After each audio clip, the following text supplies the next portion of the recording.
Hello, my name is Stefura. I'm a professional biologist specializing in fisheries and aquatic resources.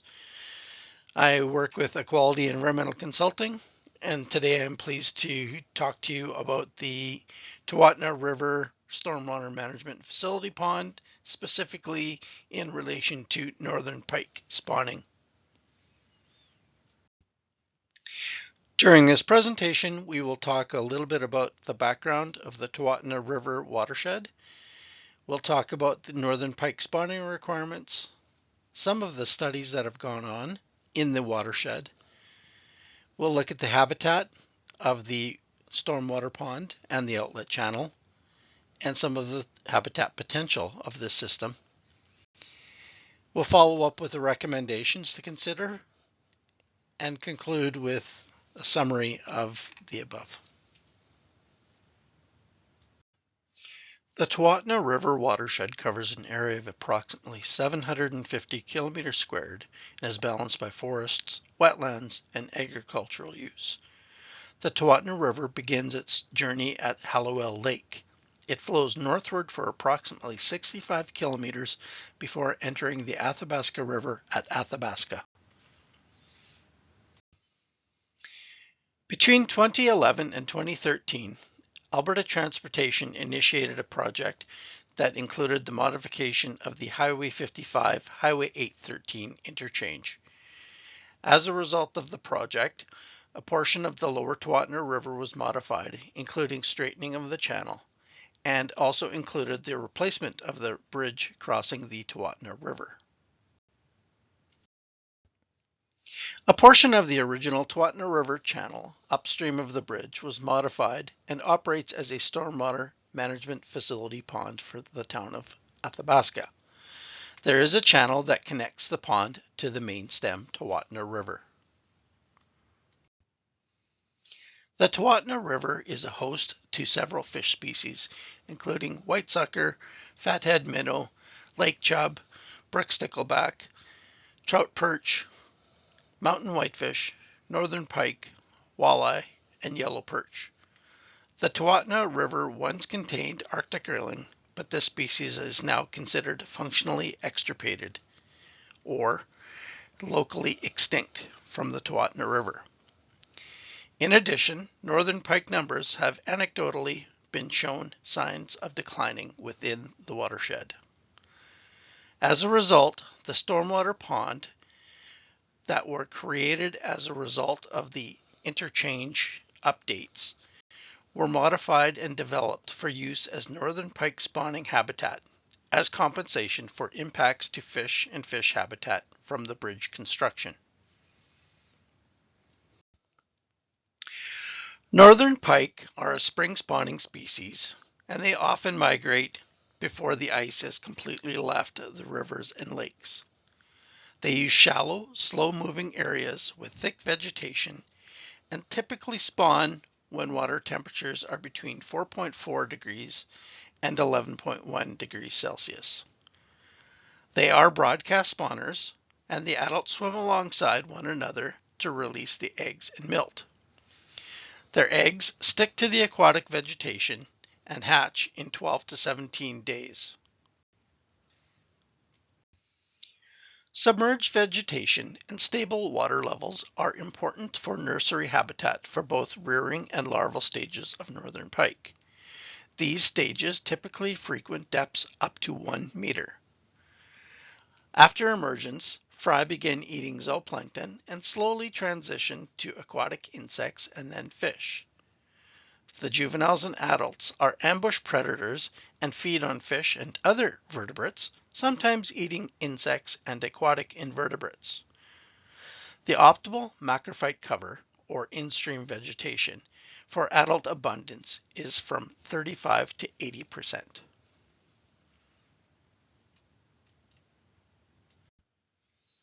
We'll now take a look at the fisheries sampling timeline for the Tawatinaw River, with an emphasis on northern pike, or NRPK, as illustrated in this slide. In 2004, there were 3 northern pike captured in a reach below the bridge. Again, this is pre-construction of the interchange,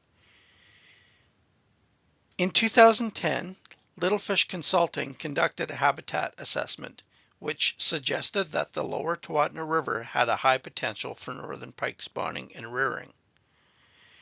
In 2011, Golder again conducted a survey and they found 34 northern pike in the reach below the bridge, supporting Little Fish Consulting's findings. Further down the timeline, we see a consistent capture rate of northern pike in September of 2011 and November 2012. Note, in 2012, 11 northern pike were caught near the location during the fish salvage for the bridge interchange construction. In 2013, the construction and channel realignment were completed. In 2015, following the bridge construction, Amick Foster Wheeler encountered 32 northern pike in traps set near the mouth of the pond as part of a post-construction monitoring sampling event. Later that year, in 2015, Alberta Fisheries Management conducted an electrofishing survey of the entire river.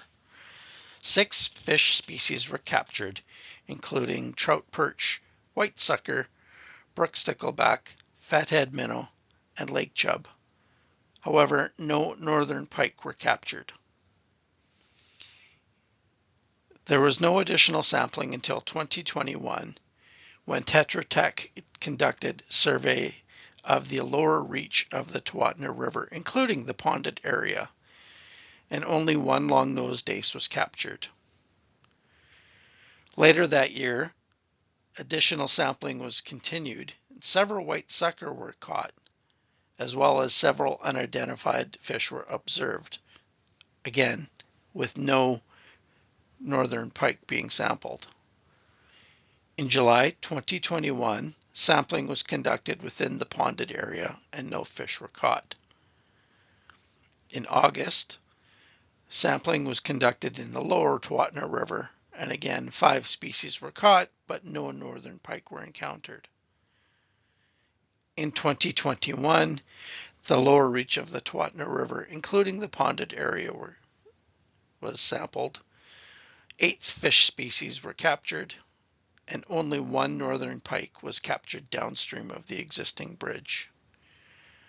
No fish sampling has been documented in the Fish and Wildlife Management Information System since September 2021.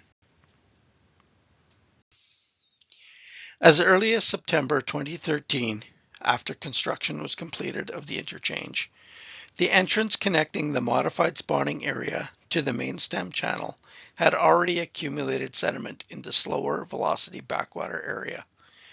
This area is marked by the red circle.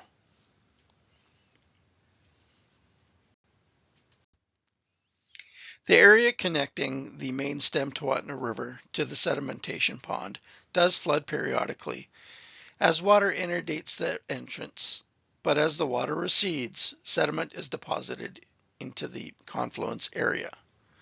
The frequency of these flooding events is unknown, but appears to be infrequent based on the established vegetation growth present. What we see in the encircled area is a flooding event from July 2018. As a result of these flooding events and sediment deposition, the channel connecting the pond to the main stem Tawatinaw River has decreased in width. The channel width, as evidenced in Table 1, is anywhere from 1.1 meters near the outlet of the Tawatinaw River to 0.65 meters at the pond outlet.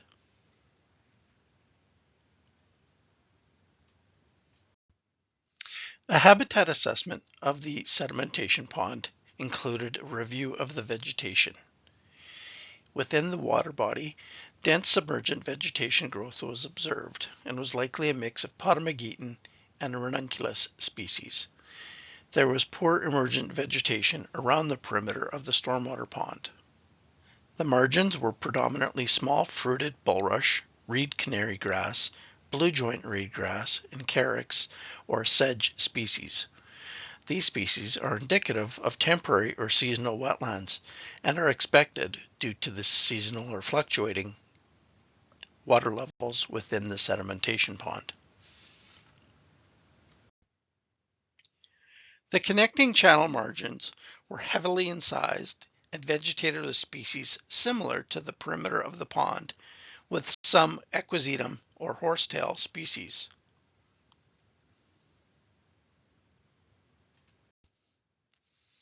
The photo on the left depicts the pond outlet in the July of 2024.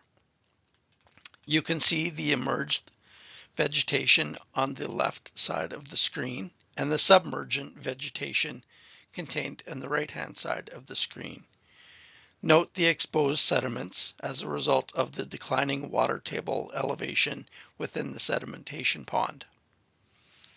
On the right photo, you can see the outlet of the channel at the confluence with the Tawatinaw River main stem. Again, reduced water levels, high sedimentation rates, and abundant vegetation indicate the confluence area has accumulated sediment over time.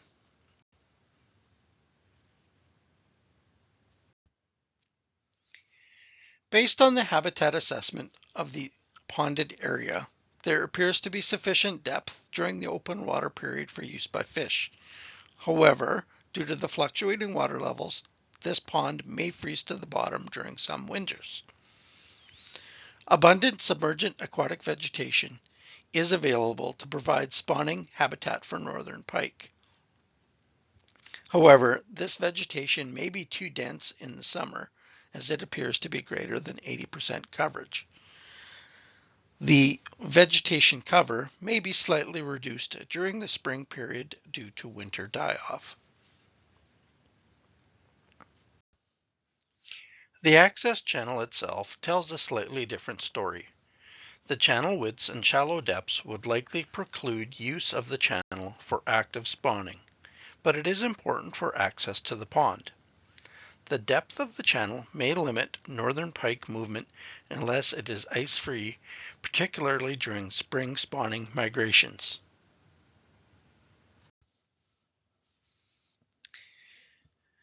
The overall habitat potential of the stormwater pond and outlet channel is limited.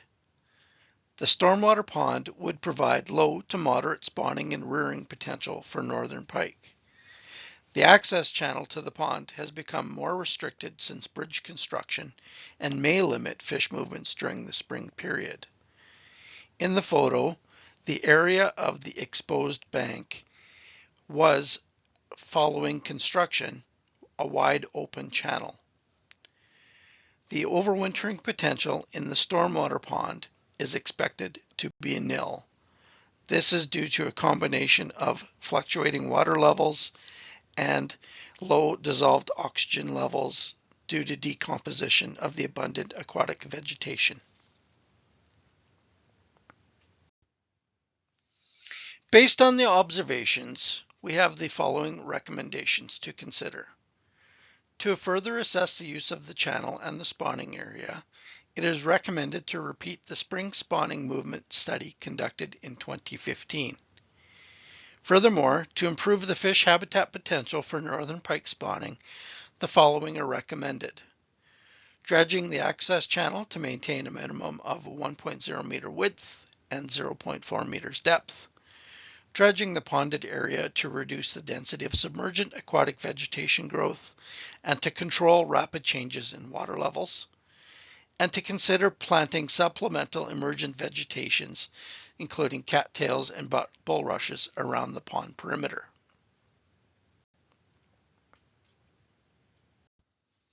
In conclusion, northern pike populations appear to be declining based upon the fish capture records in the Fisheries Wildlife Management Information System. The habitat potential of the ponded area for northern pike spawning is reduced. Access to the ponded area via the channel appears to be compromised due to sediment deposition. As a result, the effectiveness of the spawning area is reduced and the area is likely not functioning as designed as compensation for impacts to the habitat from the interchange construction. Further reduction in northern pike numbers locally may result without mitigation. These mitigation options include dredging and supplemental planting of emergent vegetation. That concludes the presentation. Thank you very much for the opportunity to speak today.